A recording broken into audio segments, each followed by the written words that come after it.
March 1st, 1639. John Winthrop, governor of Massachusetts Bay Colony, usually writes in his diary the trials and triumphs of the fellow Puritans. This day is different, however. This day's account is far more unusual. James Everall, a sober, discreet man, and two others were rowing their boat up the muddy river when they saw a great light in the night sky. When it stood still, it flamed and was about 3 yards square. When it ran, it contracted into the figure of a swine.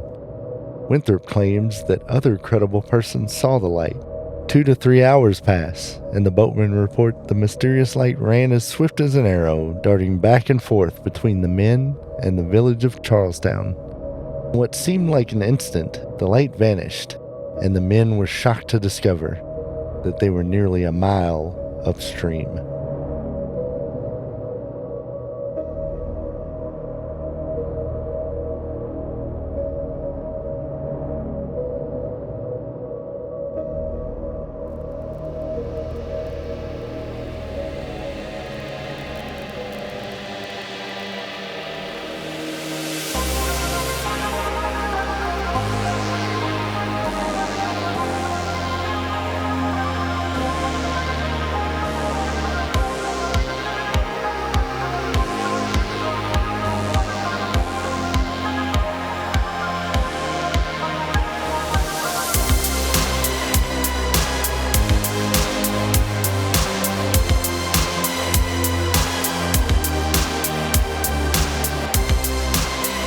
Welcome to the No Such Thing as Ghosts podcast. My name is Greg. You just heard Andy in the intro talking about some dudes from the 1600s seeing some stuff in the sky.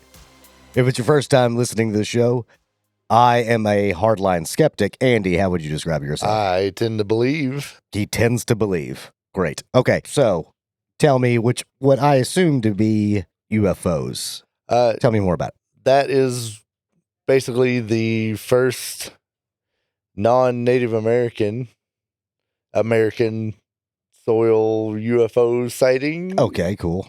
First documented. You're new to this. This would be Aliens 101 that we're gonna go into the basics. Greg needs to know about UFOs, aliens. I get it. All of it. Don't even worry about it.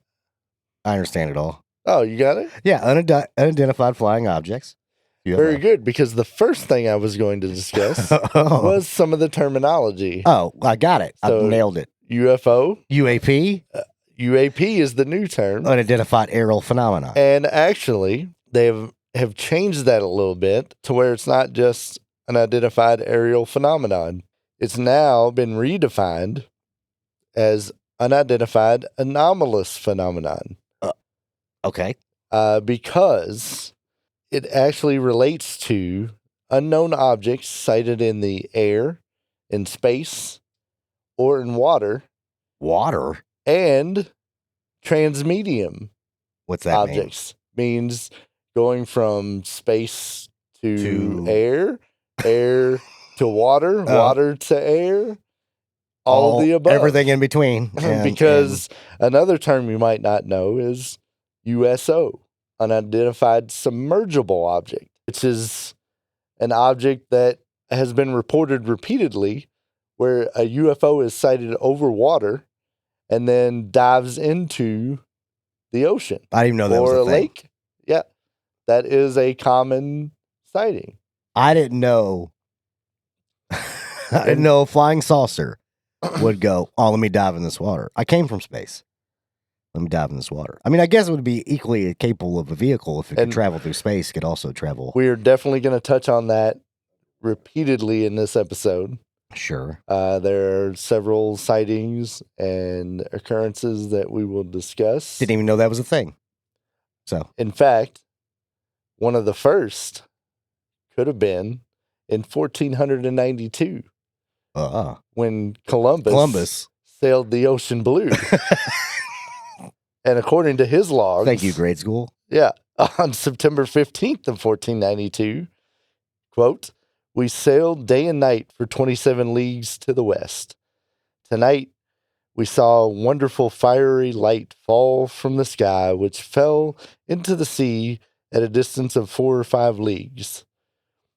Now, many people believe he may have documented a USO.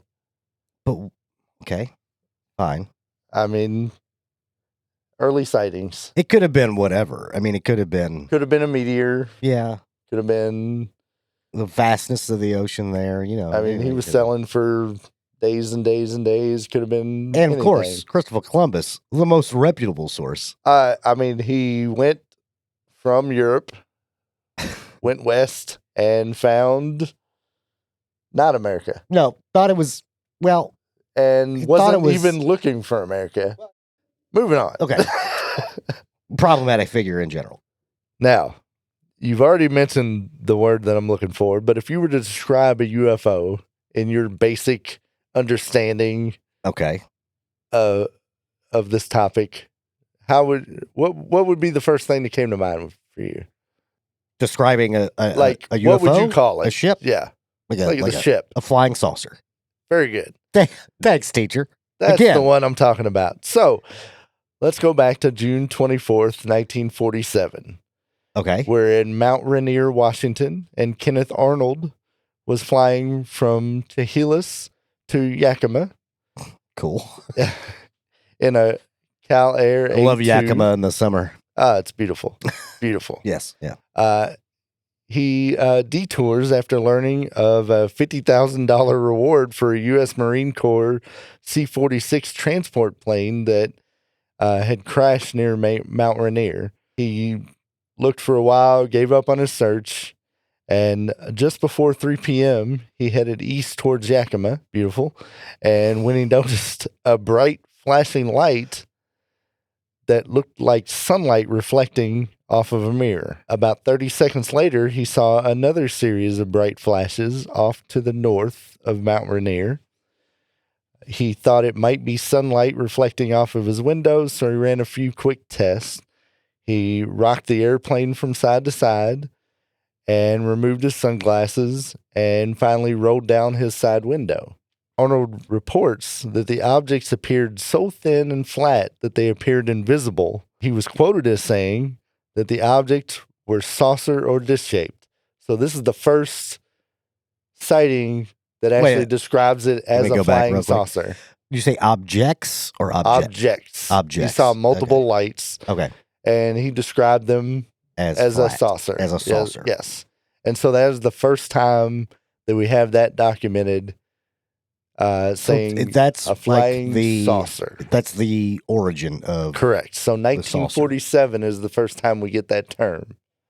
Man, that's really late. Yeah, it seems recent. Like, well, I mean, also because of the big UFO craze is pretty hot on the tail there, right? The 50s we're in that time period is when that you see flying saucers in media. Yeah, and so apparently shortly after that, it becomes a pretty big deal. I'm assuming these things were printed in the paper and oh yeah, and this was reported all over. It's weird how close that is. I thought that would be already like well established, like at least by, like 20 years or so. I thought it would be around for a little bit, and then it would. Well, flying I'm guessing saucer, media made it. I don't know about to you, but to me, it almost seems kind of outdated. And you'll see as we go through some of these terms, the sightings change, and there's different fads of what people see, different flats. Interesting. Yeah. And to me, because I guess I know a little bit more about it, maybe like flying saucer is not the first thing that comes to mind now.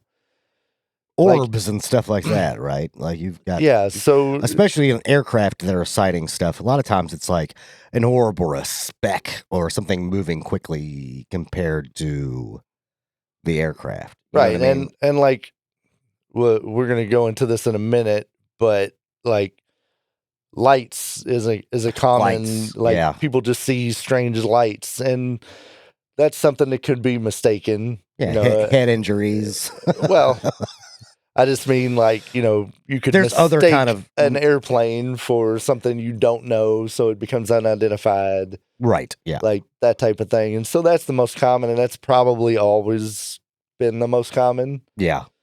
But Like just general lights. yeah. And this one is kind of the same, this original sighting, because he's saying he he's saw seeing lights or lights something reflecting something. Yeah. He thought it was something reflecting at first, and then... But light can change, right? Depending on what it is refracting on or bouncing off of. Those lights could have looked flying in a saucer-shaped. plane, so he's moving, so... Doesn't mean, because the light is saucer-shaped, doesn't mean the object itself is saucer-shaped. Correct. You know what I mean? Correct. Yeah. So before we get into the actual types, let's talk about where would you report a sighting? There's two major reporting agencies. Okay. I'm sure one is the FAA, FAA? No. Oh. These are specific... Oh, specifically for... UFO sighting Oh. agencies. So you have MUFON, MUFON. What's that stand for? That is the Mutual UFO Network. Okay. They've been around since May 31st of 1969. So we're going ahead a little bit after some of that flap that we were just talking about. They began hosting conferences in 1970, and they still do to this day, to allow investigators and researchers a place to share their findings and technology, and their... Can anybody go to a MUFON conference? Yes. Oh, you can. You can attend. There's different meetings throughout the year. Now, they have specific ones. Now, is this an actual... This is not an actual government agency. Is this? This is not a government agency. It's this a privately funded agency. Yes. In 1971, the board set up training of investigators to give them more consistent investigations and the filing of reports. So they keep a consistent filing, and you can go online. Now, this one, you have to pay to be a member for MUFON. So you can't just go in and research everything independently. Gotcha. By 2005, they have listed all issues of their MUFON UFO journal and their annual conference proceedings. They scanned it all and made it available for all of their researchers. Everything's now digital as of 2021. They created a social network for members to have a safe platform. And as of 2024, they have compiled over 140,000 witness reports. The other reporting center would be NUFORC, the National UFO Reporting Center. This was founded in 1974. Their primary function was to receive, record, and to the greatest degree possible, appropriate and document reports from individuals who have been witness to unusual UFO-related events. They have documented over 180,000 reports in their history. The biggest difference between NUFORC and MUFON is that they make their summarized data available free to everyone. Their detailed reports and info are available to all researchers. So we're going to take most of our information tonight from NUFORC because it is free and readily available. Yeah. So where do you think, as far as the United States, where do you think the most UFO sightings would occur? Region or state? We're going to go by state. I have a top 11 list. Not top 10, top 11. Well, there's a reason for that. We'll get to 11 in a minute. Okay. It sounds weird. No, it's not. It's okay. It's only going to be relevant to us. My guess would be mostly like flat lands, like open areas or places that are already kind of UFO hotspots. So my guess would be like New Mexico. Not in the top 11. Ooh, interesting. Yeah. Okay, Kansas. Also, not in the top 11. Oh. Weird. I thought you would have guessed a couple of these I thought these would be flatland places. I mean, those are good guesses. Okay, so I there is the whole Appalachian. Okay, West Virginia. West Virginia, not in the top 11. But I thought that was going to be... There have been... Okay. There have been hotspots. I'm way off here. Yeah. Montana. Absolutely not. All right, so it's going to be high population. It's high population So areas. it's going to be California. It's going to be New York. Number 5. Okay, so Florida. Number 2. Okay. Oh boy, I got to get my populations in order. Maybe Texas. Number 4. Okay. Number 3.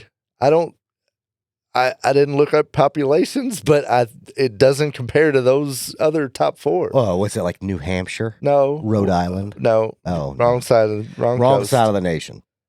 Think Bigfoot. Is it like? I don't know where Bigfoot's at. Washington. Washington. Yeah. Okay. Pretty populous. That's a very populous place, but I don't think it's as populous as California or But it has Texas. lots. There's lots of available land there too. Yes. Yeah. You know what I mean? So we've hit the top 5: California, Florida, Washington, Texas.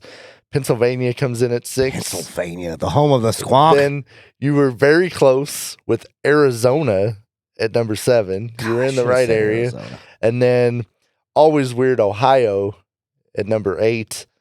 Illinois comes in at number 9. Okay, yeah. Number 10, North Carolina. And number 11, our state of Kentucky.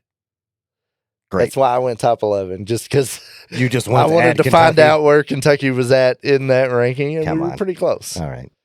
So now we can talk about the kinds of crafts that are reported. Now, like we said, the number 1 on the new fork list is lights. Just lights. Unusual lights in the sky. In different patterns and stuff, right? Yeah, 'Cause people it could see them in all be kinds of different. A lot of times it's in a triangle. Coming up. Okay. But lights just by themselves, floating around. Could be floating around, could separately. be unusual lights, could be amorphous. It could change the shape a little bit. Oh. Yeah. Big words. Wait. By shape, what do we mean by changing shape? Like reorienting into a different shape? Yes. So not a light changing the shape of the light, but the light. Technically, that could recategorize all of these because it could start in a triangle, could and then move it's to a square. circle. Now it's a So it could parallelogram. be, Now it's a rhombus. All those. It could be multiple crafts. It could be one. Probably, I would think if it's changing shape that drastically, it would be multiple crafts. Who knows, man? Who knows? So, number 2 on their list is circular. So Cool. that would be like Round, saucer like a shaped. saucer, yeah. 3, triangle. Triangle. Right on that one. That's pretty big lately. Yeah. The unknown shape. Unknown shape. I don't think there's such thing as 4. that. I don't know if there's such thing as an unknown shape. Oddly enough, number 5 is other. What's the difference between unknown and other? A lot, apparently. Play connect the dots and figure out what the shape is. Number 6 is fireball. What? Oh. We've talked about fireballs. Gosh darn. Nazi Bell. That's a different shape. Wait a minute. That was on fire, though. It was a fireball. And then number 7 is mushroom. Is disc. Disc. Wait, that's a saucer. Different than circular. Okay. I guess a disc means flat. Yeah. 3-dimensional. No, 3-dimensional. I'm thinking circular might be just lights. Just a ball, circular like an pattern, orbish. Or an orb. More of a 3-dimensional object. Okay. We get to number 8. Orb. Sphere. What? I'm very confused by this. Number 9. Yeah. Orb. You were so close. Uh-huh. You were right there. What's the difference between an orb and a sphere? And number 10. You're not answering my question because you don't have an answer. Oval. A slightly different shaped. A slightly different circular, not flat, not saucer, not... What's the difference between an orb and a sphere? Yes. Okay. Let's talk about a few of those. Let's just go down what some of those. Sure. Let's do some examples. Hit me with it. Like we said, lights, misshapen, amorphous, usually just the lights changing shape. So that's different than, a singular ship with lights on it. It's probably multiple ships moving around in the sky. Now, if we talk saucer, disc-shaped, you're looking at the Kenneth Arnold sighting, Westall High, the high school students in 1966 in Melbourne, Australia, saw a silver disc-shaped object that landed behind the school. in some trees. So that's a popular disc-shaped one also that we probably get into later. Some of these I'm going to go into very quickly for you. Okay. I'll try not to interject. Yeah, like we'll touch on some of them. Some of them I will go a little deeper in, but a lot of these are subjects that we're going to do full episodes on. So I'll give you some examples and then we'll kind of move on. We've got a lot to cover here. I know this is the first description of UFO sightings other than individual cases that we've already done, but we're trying to get a lot of information, especially to Greg here. A lot of the listeners will know a lot of these sightings already, so we're going to touch on them quickly. Then triangles. Like I said, this is pretty popular in more recent history. It could be just three lights forming a triangle, or there's a lot of sightings of huge triangular shaped craft that, sometimes block out the stars. Like it's a huge ship.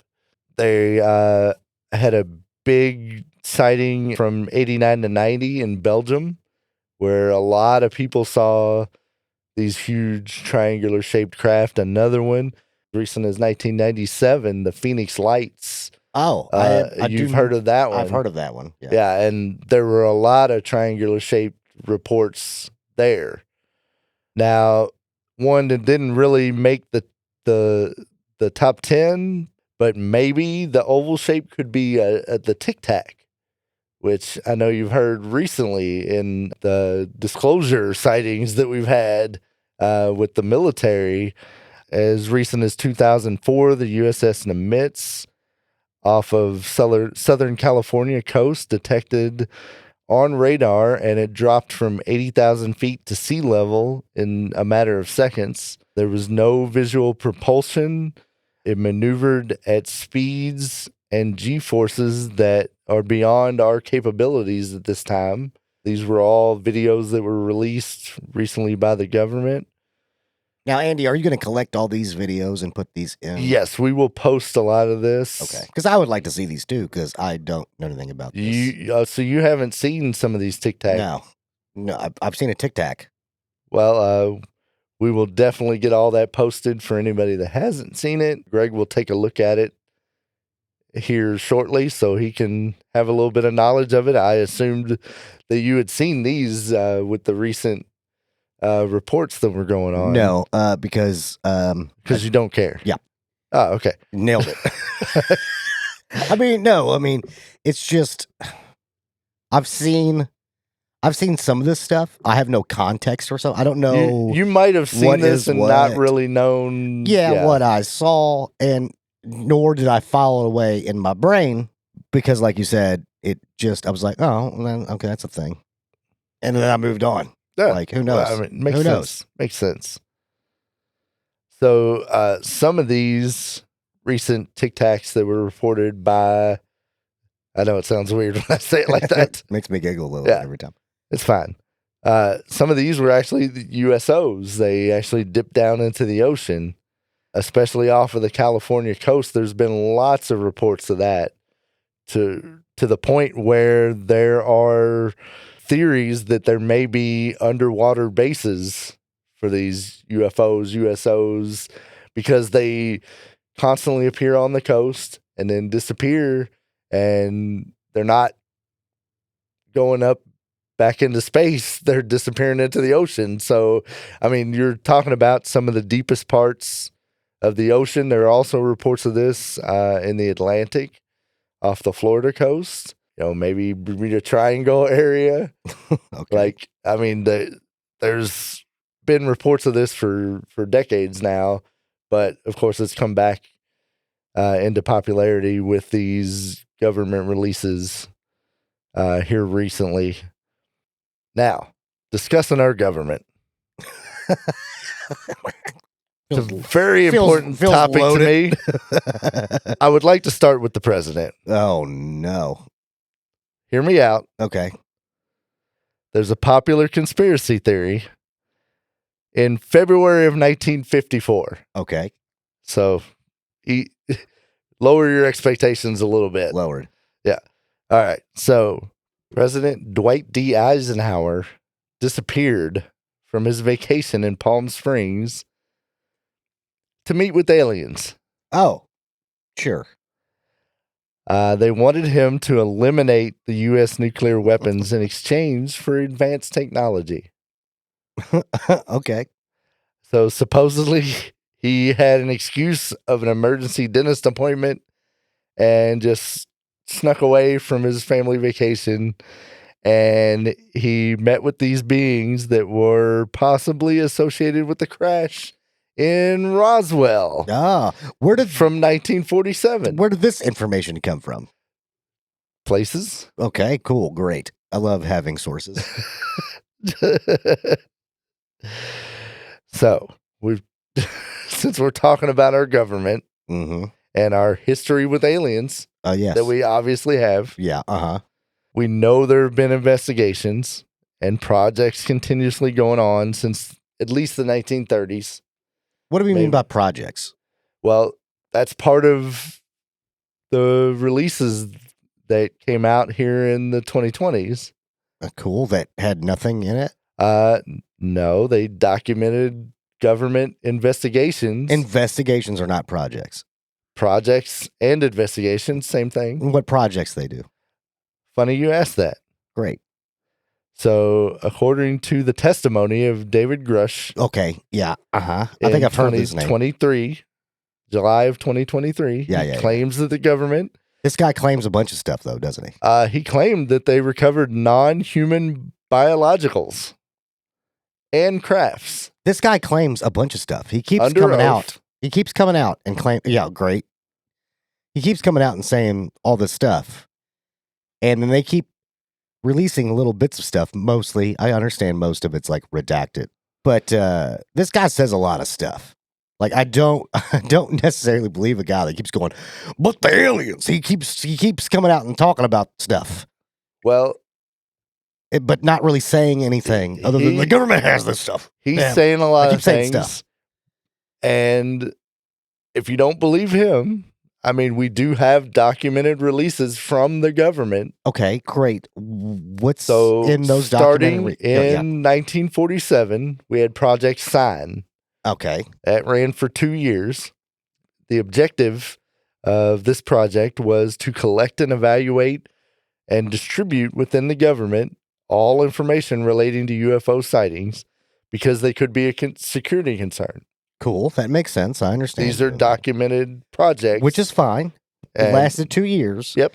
And that's just to keep everybody informed of potential, from the sightings and everything else. Because, and at a certain point, you have to investigate everything. We're using terms back and forth, UFO, UAP, whatever. Right. But I mean, with the amount of people when we're saying that, it's not saying the government is saying aliens are invading Earth. Right. But the amount of sightings by civilians and government/military personnel, right? You have to go, okay, what do we have going on here? Yeah. And it could be anything. It's just unidentified. It doesn't prove the existence of any of these things, though. Just by disseminating the information, that's just trying to be ahead of something, just in case there is a threat. I understand looking into it. And at the end of this project, they did release a paper. Okay. So on April 27th, 1949, they released a paper stating that some UFOs appeared to be actual aircraft and there was not enough data to determine their origin. Right. Most were explained away with ordinary causes. Yeah. But they also recommended to continue investigating sightings. Sign was first released to the public in 1956. It was a book called The Report on Unidentified Flying Objects by retired Air Force Captain Edward Ruppel. Okay. Immediately after that, Project Grudge came out, and it had a slightly different objective. The claim was to investigate UFO reports in much the same way, but mainly focused on debunking them to alleviate public anxiety. They had an actual project that was investigating who knows what, and then they came out with one that was like, you all need to calm down. Right. Like, these are It's nothing. Don't worry about it. Which has got to be a conspiracy. Somebody No, telling us it not to doesn't- worry about it? Oh, my God. It doesn't have to be a conspiracy, But but that's the way everybody took it. well, maybe it was. Okay. That's the fun of Go conspiracies. ahead. Again, there's so many other things the government's going to lie to you about. Why are they going to lie to you about this stuff? This at least would keep you distracted for a little bit while they lie to you about everything else. So that project lasted 2 years, 49 to 51. Weird how the government doesn't want to fund this. Yeah. And they quickly explained everything away as conventional aircraft, balloons, or illusions. Yeah, which happens a lot, to be honest, with, And the perfect way to explain things, oh, you just saw an illusion. well, I mean, You looked at it wrong. yeah, that happens a lot, though. That happens to the most rational people. Well, Not. it happens to some people. Some people are It's weird that incorrect. there's a government report. There's a government ran project. There's a government. No, it's not a project. But It's literally called Project Grudge. Which, by the way, they start out with Project Sign.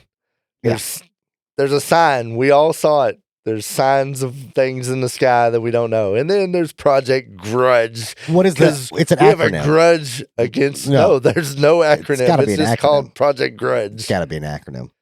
It feels like they have a problem with us finding out the truth. 'Cause Do you- the truth Do you is know? out there. Do you know for fact it's not an acronym? All they listed as is grudge. Anyway, so you release one report to go. Let's look into these things, and let's make sure that it's not a risk to national security, right? So, at that point, everybody goes, "Well, if they're looking into it, it must be real." Stupid. Then we go and they do the Project Grudge situation. To make sure that everybody, the people don't lose their minds and become paranoid. So how many maniacs. millions of dollars did we spend over 2 years to go? We already did a project on this, but we want to make sure that you understand. Because everybody's still talking about it. It's still all over the place. They're not. Why would I have to? All I have to do to hide something would not to do anything at all. Talking about it again just makes everybody talk about it some more. So I could have just not done anything. So the government obviously was going, okay, we should have to look into this. Okay, there's still a lot of people freaking out about this and really worried about it. Let's obviously try to debunk it, because that is what the first thing you should do. I mean, you gather I don't information disagree with that. You gather You information on a should. subject, and then you go, well, we didn't find anything conclusive here. Let's try to find a way to go, oh, this is some kind of natural phenomenon. You start to weed out all that other stuff and go, most of these cases are cases where it's nothing. I don't know why that becomes a conspiracy. That's not the conspiracy of it. The though. conspiracy is Like, they were trying to tell people, don't worry about it. But people are like, now you're just lying to us. And so that makes them, you could have not even talked about it. Like if you could have not even brought it up again. and that probably would have been better. It probably would have been. But you know what they did then? What did they do shut next? down Project Grudge. Great. And then Sure. from March of 1952 to December of 1969, they ran Project Blue Book. I am familiar You've with heard that. of Project Blue I Book. don't know all the in between, like all the ins and outs of it. And so now you're going to know a lot of it. They operated out of Wright-Patterson Air Force Base in Ohio. In Ohio, yeah. It's pretty close to Cincinnati. The project had 2 goals: to determine whether UFOs posed a threat to national security. Cool. Sounds familiar? Yep. And to scientifically analyze UFO-related data. Great. So by the time it ended, they had collected over 12,000 reports and concluded that most were misidentifications and natural phenomena like stars, clouds, and conventional aircraft again. Mm-hmm. Makes sense. I'm okay with that. Yeah. Like, people mistake things. It's an unidentified flying object. No big deal. 701 reports remained officially unexplained. So, still. Because you can't You don't want to explain away all of it Yeah. if you don't have a direct answer. Could be, for it. still could be anything. Still, but they found no threat to national security and no evidence of advanced extraterrestrial technology. So they actually put that statement out there which seems reasonable to me. And when Blue Book ended, according to the revelations of the 2023 hearings, there is a belief that they kept investigating this. Okay. It ran for 17 years, but, did it keep going? So is there, or are there more projects that they didn't tell the public about? Why would you release some of them, but not all of them? But wait a second. How do we know that? From that one weirdo that keeps going on TV? I mean, that's the only source that you have is this one guy that keeps talking about aliens on talk shows and news channels. It's just one guy. Oath. Who cares if it's under oath? People lie under oath all the time. But under oath means nothing to me. But besides that fact, they released 3 projects that they definitely were investigating this stuff. That's fine. Why wouldn't you? I mean, why wouldn't you release some evidence and then go, well, that's enough? They literally said 700 of them, they could not identify what they were, and they could not rule it out. They didn't, at no point in Project Blue Book go, but don't worry about these 700. They said there's 700 of them that we don't know what it is. But they also said, don't worry about them. We just can't identify them. Before. But I mean, it obviously wasn't a national security risk. There obviously wasn't anything the vast majority of things they were able to clearly explain away. But there's 700 of them left. If I was the government, I'd be like, nope, those are all fine. They didn't say that. They said there's 700. We don't know what these are. That's pretty transparent. That's the most transparent you're going to get from the government. That is the most transparent thing you'll ever get. There's 700 of these things. We don't know what they are. You don't need a conspiracy theory around it. You just go, well, there's 700 of those things. We don't know what they are. And then you continue doing whatever you want to do as your UFOologist. You just do what you do. You could still believe in whatever you want to because you got 700 of them there. Why are we going, but they're hiding this from us? No, they're not. They just literally told you we don't know what these 700 are. And this wackadoo goes on TV a bunch and lies under oath and then says all this stuff happened. Why are you believing one guy? The government literally gave it to you. 700 of them, we don't know what they are. But what did they not tell us? What do you mean with it? They literally told you we don't know what these are, which is the biggest admission that you could possibly get. Going, that's 700 things that we don't know what their origin are. We can't say they are not spacecraft. We can't say they are not aliens. They can't say it because they don't know. They don't have enough information. They can compare other sightings and things that have already been debunked. Did they just go, well, project's over? No, because it's the government. They don't fund things. They fund things and they go, that's a waste of time. Cut that. Put the money over here where it's stupid. And this is the same government that also just throws money away. So were they throwing money away at UFOs? The government throws away money all the time at other dumb stuff. I mean, what I'm trying to say is... So why couldn't they be throwing it away at UFOs? Because they did. They already did. But why couldn't they continue to do it? Why... My problem is, why are we making a big deal about it? They just admitted they didn't know what 700 of the things were. Well, that gives you enough to keep going. You said another key word that I really like, that I know you don't like, but you brought it up. So let's talk about ufologists. Yeah. But first... Can I make a retraction? I want to say something. You want to take the word back? No, I want to say something about our previous episode. You talked about Jacques Vallée in the last episode, and I said, not a scientist. He was a scientist. To the episode on the Delphos ring. The Delphos ring. He was indeed a scientist, and he did use some scientific method stuff. And so, and what he kind of, he gathered information. He is a person, I read up a little bit about him after the fact, which is great. I love when I do things after it. But I don't know what Andy's going to always tell me, and I always go off that gut instinct. You have to give Greg a little benefit of the doubt because it's all thrown on him. Yeah, UFOologist is a stupid term. and it's nonsense. If you want to investigate phenomenon, okay, I get it, I understand. But again, he was coming into it the same flawed way that a lot of people come into these things going, I believe in it. I'm just trying to prove that I'm right, which is weird, especially with something that is not already a known fact, right? Mm-hmm. But mm-hmm. I want to retract the statement that he was not a scientist, because he was a scientist and he did many other things other than just be a UFOologist. So I want to get that disclaimer out there. I'm glad you did that. Okay. Because it's very relevant to the next person that I'm going to talk about. Great.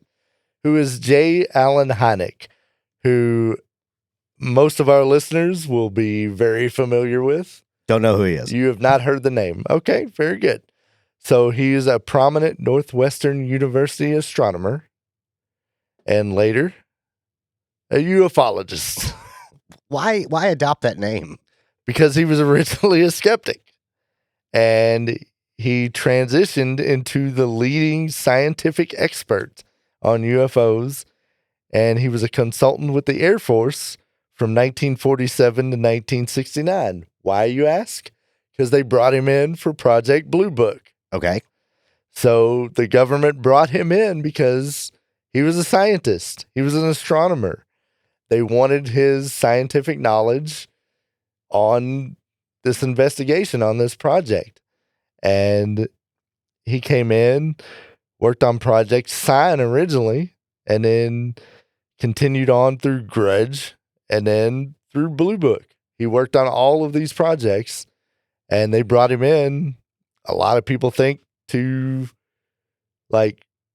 discount most of these because he's a scientist. And eventually he saw enough evidence that he changed his mind. And actually switched to being a believer. He believed that these were actual UFOs, whether that, all right. Can we pause for a second? Uh-huh. So what do we mean? What is he believing in? Maybe that's the bigger question. Because believing in unidentified flying objects doesn't necessarily mean you believe in aliens. Now, I think he believed that they were... Because I could believe in unidentified flying. I can believe in things that are not identified, right, that are flying and are objects. I can believe in unidentified aerial phenomena. Like, I can understand that there are things that are unidentified. I can believe they are flying or aerial, and they are objects or phenomena. All those words I can get on board with. Like that, I'm great. My issue is going aliens, which is what we're talking about. This astronomer, what was his name again? Give me his name. J. Allen Hynek. J. Allen Hynek. Yes. J. Allen Hynek could go, yeah, I don't know what that is, which makes me believe in UFOs. Now, I think he kept a pretty open mind about it.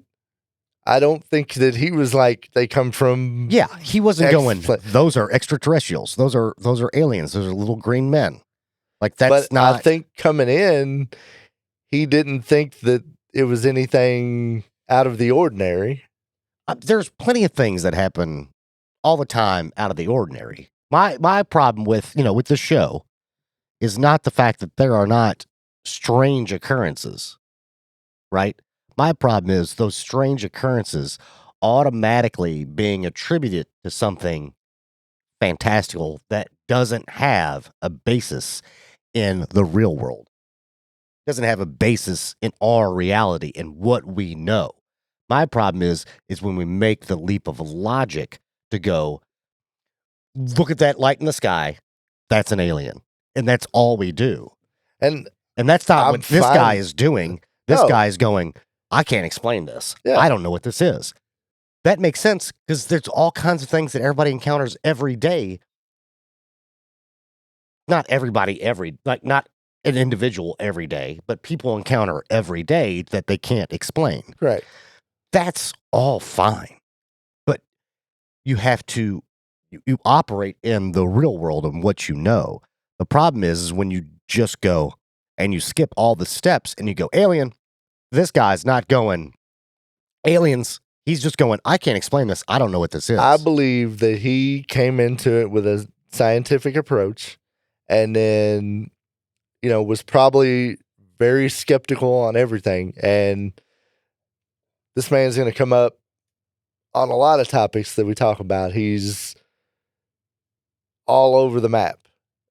And I think he just became a little more open-minded than most people from the scientific community would, and maybe a little more eager to jump into some of these investigations than a lot of people would. Maybe he didn't care about his reputation as much, because we talked about this before, where the scientific community just doesn't want to investigate the paranormal because it makes you look less professional, less scientific, whatever. And I'm sure that is absolutely a thing because you get labeled as a UFOologist. That sounds like as you have malarkey. Labeled this on now the second episode, you don't like the term. It sounds stupid.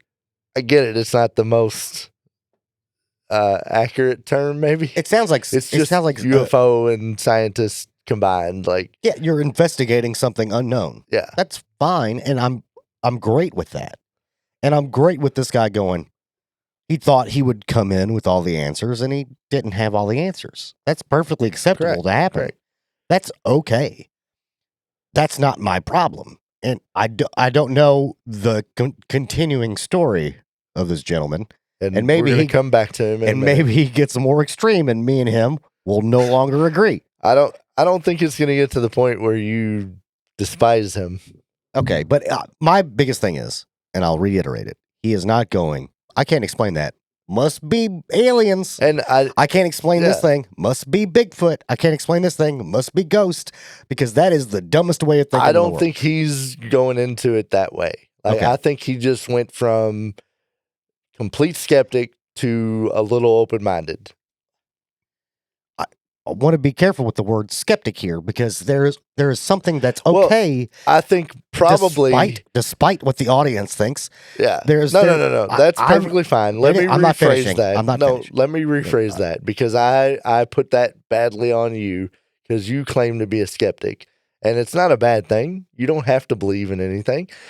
But J. Allen Hynek came into it probably with very little knowledge, very little understanding, didn't care about it. He was a scientist, he was an astronomer, and the government invited him to come on to these projects.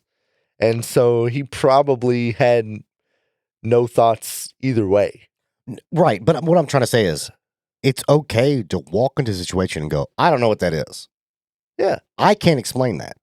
The information that I have at hand, the things that I know, I don't know what that is. That is perfectly acceptable. That does not make you a believer. No. That just makes you go, that's just you admitting, I don't know how that works. I don't know what that is. I can't explain that. Not everything is explainable. The problem is with a lot of the people in the alien community, the ghost community, the cryptic community, or whatever, they go into it and go, I don't know what that is. That is definitely an alien. That's the problem. That's the issue here. All my ranting is more about going, we're going to add this other layer to it. It's fine for things to be unknown. The unknown is only scary when you make it scary and you put another story on top of it. It's fine for things to be unknown. We're not going to know everything. There are phenomena. There are things that we can't explain. That's perfectly fine and reasonable. Don't make the jump that is way far out there in order for you to confirm your personal beliefs. That's why I argue so much and I get so mad about things because instead of people going, okay, I don't know what it is.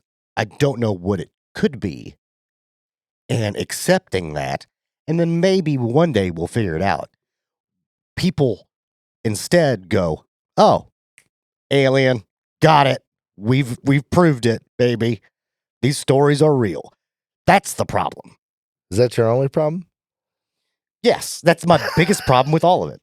Well, if you want to get to the bottom of all of these projects and where they ended up, you might want to start in Roswell, but we're not going to talk about that today. Oh, we're saving it.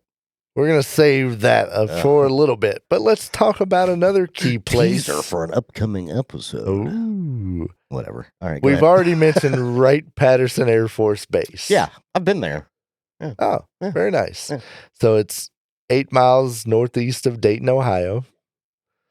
And it is believed by some that the craft and possibly the crew of the ship that crashed in Roswell in 1947 might have been secretly shipped to Dayton, Ohio to Wright-Patterson and stored in a notorious hangar 18. Have you heard of hangar 18? I have heard of hangar 18. I bet you have. We'll get to that in a second. Okay. There's a lot of There's a lot teases. of foreshadowing and there's teases. a lot of teases. This is it's a conspiracy-filled episode. Weird. Okay, so first, we're going to talk about Robert Spencer Carr in 1974. He claimed to have sources who witnessed an alien autopsy in hangar 18. Don't worry, we're not going to talk about that long. Is that the one that ended up on the internet? No, that's not the same one. That's okay. That one's fake. Okay, why did he witness it? Who is he? Hangar 18. Who is he? Yes, he's an author. He wrote a book. That's not important. But who else is he? Why did he have access to it? That's not important. We're getting to the good parts here. We're not worried about that. We're not worried about the details. That's just funny. We're not worried about the details. We're worried about the serious stuff. Sure. It inspired a 1980 film called Hangar 18.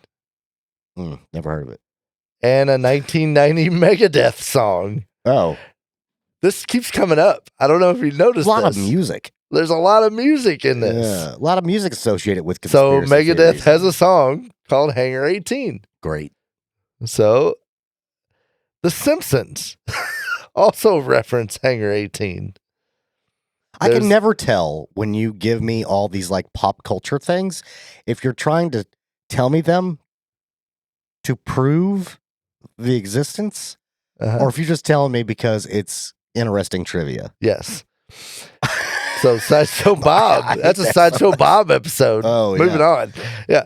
And now we're where you might have heard about Hangar 18. Because I know you are a big Star Trek fan. Oh. And so Deep Space Nine had an episode where Quark and Rom and Nog. Sure. Okay. So they traveled back in time and they crashed into Mexico. And after being captured by the military, their shuttle was stored in Hangar 18. Oddly enough, the director of this episode was James L. Conway, and he directed multiple Star Treks and the movie Hangar 18. Wow. This guy really had one thing on his mind. He was really into Hangar 18. And Star Trek. It's weird that this guy devoted so much time just talking about a Hangar 18. I mean, maybe that's not his real name. Maybe his real name is Robert Spencer Carr. No, that's not a real conspiracy. I just said that. So don't nobody take that to heart. But it could be. We don't know. All right, moving on. What else? Yeah. So this guy's obsessed with Hangar 18. He just makes a bunch of stuff on it. So it's big in pop culture. It happened. Well, it's there. Maybe. One episode of Deep Space Nine doesn't make it big in popular culture. And a movie. And a movie that nobody watched, because I'm pretty sure nobody watched it. I have not watched it. There you go. By your logic, no one else in the world watched it either. No. That's just running a reverse. Let me know if you watched it. If anybody's watched it, tell Greg that you've watched it. And it sucked. So also nearby is Wright State University. It's just down the road from the base, and underneath of the school is a 2-mile underground tunnel system that now allows students and faculty to move between classes without having to deal with the harsh weather. But it is believed that these tunnels were built to allow the staff of the base to escape in case of a nuclear blast. Oh, well. Didn't think that was coming, did you? No, but that actually kind of makes sense, right? In a way. I don't know if a nuclear blast and you're running in tunnels underground, are they lead lined? Or they... Or the possibility Oh, boy. that they're just the remnants of another abandoned, separate, more secret military facility. No? I mean, I don't know. I mean, but everything is... Why is there so many layers to all this nonsense? Why can't it just be the easiest explainable thing? Why do we have to funny. add You stuff? don't want it to deal with aliens, right? What do you mean? I mean, this is an Aliens 101 episode, but True. we could touch on something not alien related. Oh, okay. Something terrestrial instead of extraterrestrial. Yes. So it's believed that the Arnold House, which was once owned by one of the most famous officers to serve at Wright-Patterson, Henry Hap Arnold. So famous. So famous. And the Air Force Museum, also on Wright-Patterson Air Force Base. Mm-hmm. They're extremely haunted. Again, that's why I've been to Wright Air Force Base, was because of the museum. Which is haunted. I didn't see a ghost there. Why not? It's haunted. It's not. It's believed to be haunted. Why is it haunted? Because Air Force Base. I don't know if we've talked about this before. Sure. But places with extreme emotion. No, don't do and this. And high energy. What is it? What extreme emotion at a museum? At an Air Force Base. Cool. I just thought that was a cool lot fact of people don't that you die might want on to touch Air on Force something Base. that's not alien related, because most people die in the air. I know you're already getting upset about aliens. I'm not upset about anything. I'm just exhausted and confused and sad. Okay, so the ghost didn't cheer me up at all, if that's what you were trying to do. I tried to cheer you up. With ghosts? You knew that wasn't going to work. Did I? You did. That sounds like a conspiracy to me. It's not. It's just fact, because you do it all the time. But go ahead. All right. So let's get away from Wright-Patterson. Let's move on. And we'll go back again to January 8th, 1935. We're going to go to Tupelo, Mississippi, where Vernon Presley claims to have seen a blue light hovering over their home while his wife, Gladys, gives birth to the future king of rock and roll, Elvis Presley. And then later in his life... Elvis is an alien? No. No. But later he did claim to have a telepathic visit from 2 space beings when he was 8. And then saw more UFOs hovering over Graceland. How many pills was he on? Was this... Well, he was 8 for the first one. No. When did he tell the story? He was just born. When did he tell the story about this? Later. When he was knee deep in medication. You don't find that interesting at all? No, don't care. I like to, work in some historical stories. It's all pop facts. culture stories. I mean, you don't have any interest in Elvis Presley? I don't have any interest in Elvis Presley seeing aliens. Okay, well, fine. It means nothing to me. Okay. Why do I have to believe Elvis Presley? You don't have to believe anything. Why? No. Why is? I mean, I get it. You're just, you're just throwing stuff out there. Oh, it doesn't. I thought it would anything. be an interesting fact for our listeners and possibly you, that you might, even Elvis Presley, even the king of rock and roll, yeah, can see aliens. I don't care about Elvis Presley. I don't care about anybody who sees a UFO. You know what? A podcaster could see an alien. Cool. So one of us could see a UFO or an alien. What does this have to do with anything? I'm just saying anybody could. You know, even the king of rock and roll or his dad. All right. Not interested in that. Okay. So, how about the classifications of close encounters with UFOs? Should we just wrap this up, or are you just done? No, I'm listening. So, our good friend, Dr. J. Allen Hynek. I remember that guy. Hey, we just talked about him. Yeah. I told you he was going to come back up. You did. And after a little sidetrack with Elvis and ghosts, we got back to him. He's back. He's back, baby. So he developed the first 3 close encounters. In the meantime, he was an advisor, pop culture reference, on the Steven Spielberg classic. Close Encounters of the Third. Yep. Bing, bing, bing, bing. Yeah. Because he came up with the 3 original close encounters. Now,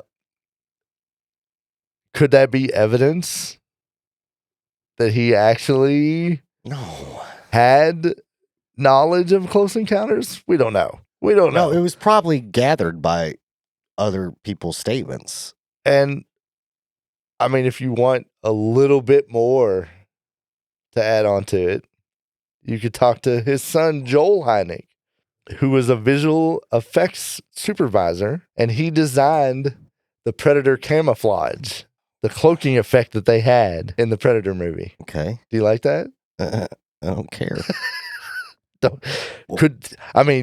No. Could his son have gathered information from Project Blue Book or another secret project? Is this you connecting these dots, or is this already legwork that's been done for you by the community?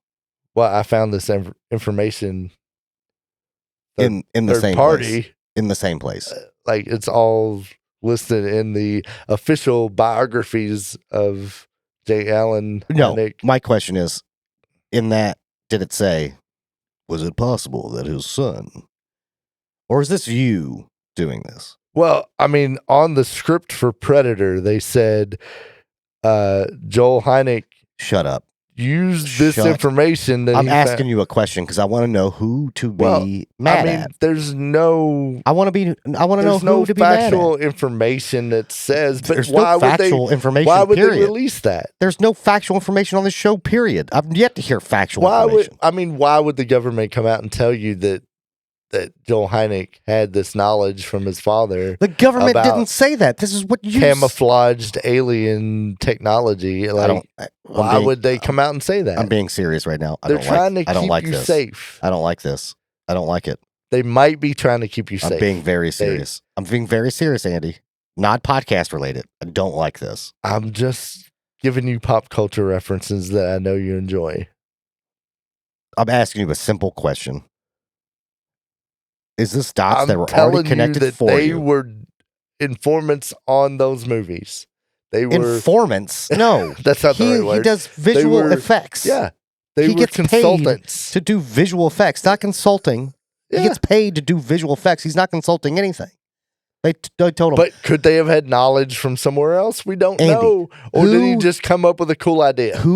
Why can't people have imagination and come with a cool idea, especially when a director and a writer come to you and go, hey, we need to make this Predator disappear. He's a VFX artist. He has nothing to do with anything else in this movie. I did not say that he had inside information. I just said he came up with this cutting all this idea. Cutting every single bit of it. That's factual information. They worked on those movies. Not they. He. No, J. Allen Hynek worked as a consultant on Close Encounters of the Third Kind. No, I'm talking about the Predator movie. I said his son worked as a visual. I didn't say that J. Allen Hynek worked on it. I said J. Allen Hynek's son worked on it. The problem is, I was asking about the Predator movie, and you kept going. And I'm asking you a question. Are you saying... I don't know where he came up with that idea. From his creative brain, and then he was also told by a director and a writer. He's a VFX artist. He is nobody on a movie set. He just does what he's told. Yeah, and he came up with a camouflage He didn't idea come up with that it. He was told to do it by the director and the writer. They didn't tell him how to do it. He just makes the visual effect. So, back to the point. J. Allen Hynek came up with the first 3 classifications of UFO encounters. Okay. So, the first kind, the first close encounter is a visual sighting. So, just anything within 500 feet. So, the most common type of sighting, anything that you see in the sky, could be Kecksburg, could be the Phoenix Lights, basically any report of just something in the sky, maybe something landing like Kecksburg, but basically just a sighting. Right. So then the second kind is a little bit more detailed. It's physical evidence. So you could have scorch marks. You could have indentations in the ground, electromagnetic readings. So this would be like the Delphos ring. Why is everybody so obsessed with electromagnetic readings? It could be anything, I guess. That's the problem. It could be whatever. Yeah. Okay, so that is more like Delphos ring, right? Yeah. You've got a physical mark left. We had the glowing lights in a circle. Right. Could be something like cattle mutilations, which is commonly associated with UFOs. Why would they do that to cattle? Well, if you're familiar with the cattle mutilations that have been reported, they're just completely unexplainable. They're like, there's no blood in the area, but like organs could be missing, Okay. So Whatever. All right. You're going to associate it with something. And I guess it's UFOs. Crop circles. Yeah. Mostly those have been all debunked. So that's great. Yeah. Falcon Lake incident in 1967. That was in Canada. Stefan Michalak reported a craft leaving a scorched pattern after approaching. It emitted a gas that burned his chest and caused temporary illness. So a little similar to Delphos. Kind of, but they're all different. Why aren't they all the same? Well, I mean, there's like here's a question. How many different godforsaken aliens are showing up here? Why can't it just be the same? Why does everybody have to have their own twist on it? If you're going to do it, I'm really enjoying this episode. Yeah. Because you keep asking questions that I'm going to answer later. Great. But still, I know you're going to answer that with like, this is all the different type of aliens. I would see an alien by now. I would have seen an alien. Well, maybe it's meant to mess with your minds. Maybe we appear this way to one person, we appear this way to another person. Also, why does everything has to have this convenient out? It's different on purpose. Well, do you want me to go into another theory? No. Let's end Okay. No. Let me go to the third type of site. No, encounter. what was this other theory? No, we're going to go on to the third encounter. We'll come back to theories later. Theories are held for the end.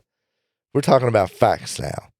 Sure we are. So the third type of close encounter would include occupants. Hynek only included the occupants or aliens as beings in or around the UFO, not necessarily interacting or abducting humans.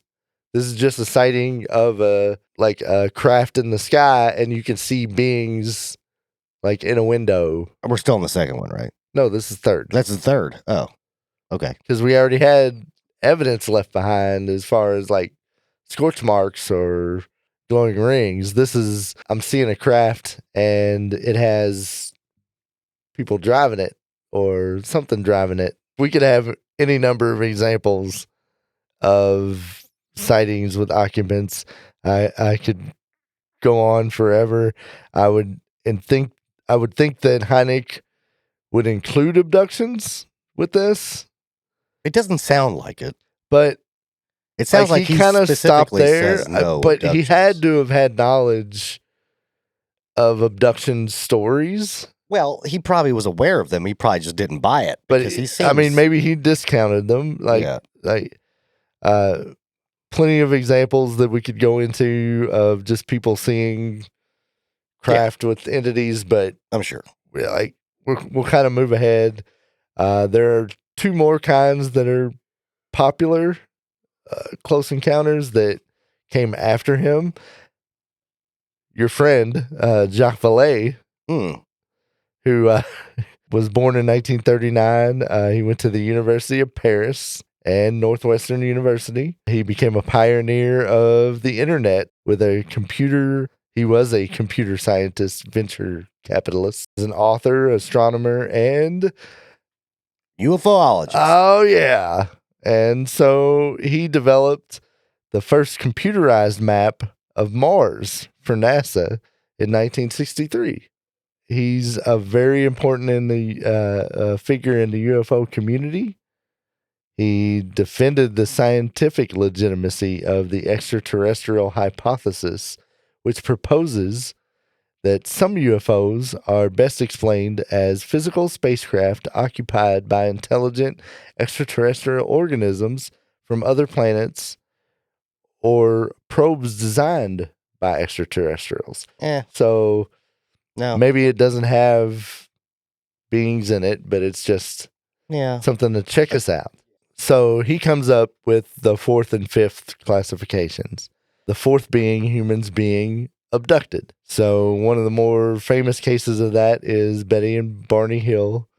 In 1961 in New Hampshire, they were driving home from Niagara Falls, and Betty sees a light in the sky. They continue to see it moving in the sky for miles, and it finally descends toward their vehicle. Barney stops the car.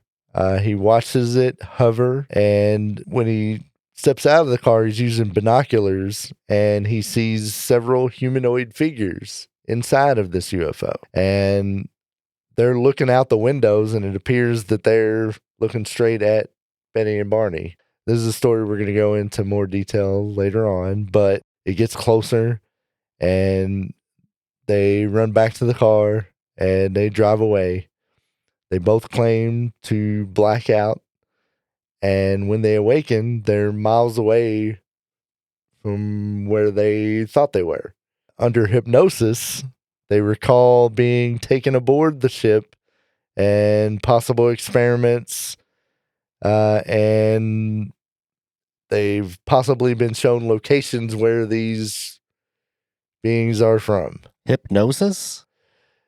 Yeah. This is one of the more controversial ones. Controversial? It's stupid. Like you haven't even heard the whole story yet. Don't care. You're going to tell me that under hypnosis they were able to unlock the mysteries of their mind that were wiped away by the aliens. Get out of here. Stop it.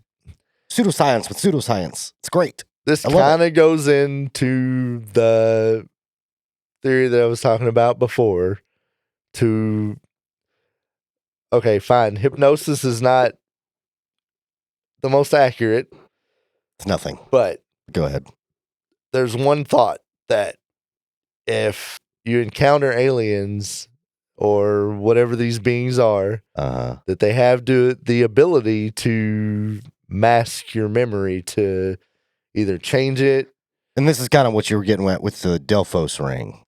Yeah, we talked about it a little bit there. What's his name? Ronnie. Ronnie didn't remember 30 minutes in time. He lost 30 minutes. Yeah.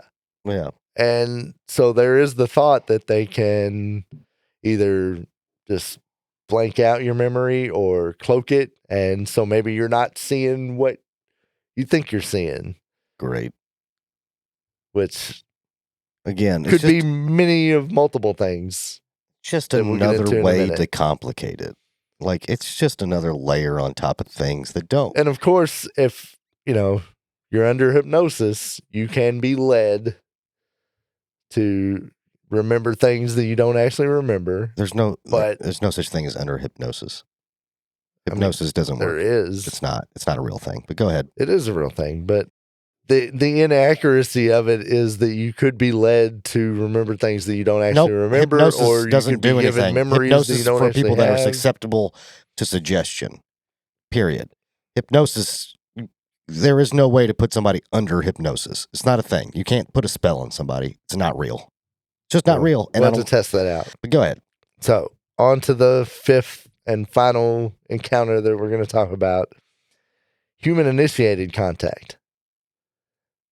Okay. So is that where we abduct the aliens? we're not abducting them, but we go out and we grab them. We take them somewhere. We put stuff in we their are butt. initiating. We put stuff in their butt we are instead of them putting stuff in our butt. That's it. You got it. Okay, cool. That's the end of the show. Go ahead. So, a couple of examples of this.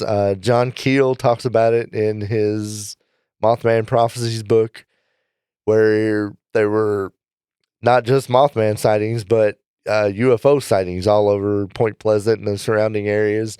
And he has a couple encounters where he goes out with a light and flashes signals to the ships, and they kind of interact with him and show up based on, his interacting with them. A more recent example is Dr. Stephen Greer. He was born in 1955. He's a retired physician and now a ufologist. He founded the Center for the Study of Extraterrestrial Intelligence, CSETI, and the Disclosure Project, which claims to seek the disclosure of alleged classified UFO information. He runs the CE5, Close Encounters of the Fifth Kind protocols, where he teaches that through specific conscious meditation and meditation techniques, humans can contact extraterrestrials. He uses this method in certain hotspots and claims that he's recorded thousands of photos and videos of craft that he has reached out to. So this guy's a full-blown idiot. That's what we're saying. Controversial. Controversial. He's a wackadoo. He's selling something too, isn't he? He's selling stuff. He's selling something. No. He's selling a course. I'm sure he has a course or something. You're probably right. He's selling something. This is nonsense. This is up there with. But I mean, healing. John Keel also did the same thing, and I know we're gonna talk about the Mothman prophecies. Well, he's an idiot too. Then I'm not going to deal with hokey people trying to deceive others. Snake oil nonsense. I don't have any sympathy for those people. No, that's fine. I agree with that. We don't need to be selling as harshly as I talk about the other stuff and people believing in aliens or ghosts or whatever. That's fine. At the end of the day, you do you. You're allowed to have your opinion on things. I don't have to like your opinion. No. Right? And then I'm able to express my opinion. You usually don't. But you can do what you got to do. As soon as you try to make profit off of people that are easily taken advantage of for one reason or the other, I don't like you, and I will do my best to just pound you into the ground verbally. And I don't care. And I don't care what anybody else has to think about that either. I don't care if you're a follower of this jabroni. No, and I those don't care. Last two gross are not necessarily accepted by everyone. And I'm sure even in the UFO community. It sounds especially the last one. It sounds like a weird thing. And yeah, I mean, again, I'm going to say weirdos and all. Like that guy's. It sounds like I don't know. I'm sure he's selling something, and that's way I'm basing. Right. That sounds so new agey and nonsense, right? And that there are other people that have claimed to have contact and multiple sightings because of meditation and because of this and that. Yeah, I just don't. Not everybody is selling something, so that's fine. But I do agree with that. Like you do you, but just don't take advantage of people. Right. So we've got a lot left to cover here. We've got close encounters to talk about. We've got species to talk about, and more Greg rants to get into. Perfect. So I think we're going to have to split this into multiple episodes. This looks like a big two-parter. Uh-oh. So I think we will have to pick this up again. But in the meantime, if you would like to contact us, not from outer space, but via Instagram, maybe. What What is that? That would be No Such Thing as Ghost Pod. We have the TikTok. Old man. Ancient, even. Yes. That would be No Such Thing as Ghost Pod. Was that an Ancient Aliens joke? Maybe. You did there? Oh. Okay. And we have Facebook, No Such Thing as Ghosts. The Facebook. The Facebook. Uh-huh. AOL. Yes. Yeah. AOL. No. Gmail. No Such Thing it. as ghostpod at gmail.com. And visit our website, www.nosuchthingasghost.show. Correct. You can listen to all the episodes, and you can... merchandise. We got some merchandise. We got some T-shirts. We got a T-shirt and a hoodie. Yep. That's all we've got right now. That's it right now. We'll add more later. Yep. And leave us a rating and review 5 everywhere stars. that you can. 5 stars only. Because we're reaching for the stars. Yes. The reaching toward unknown heights. We will pick this up next time. We'll see you then.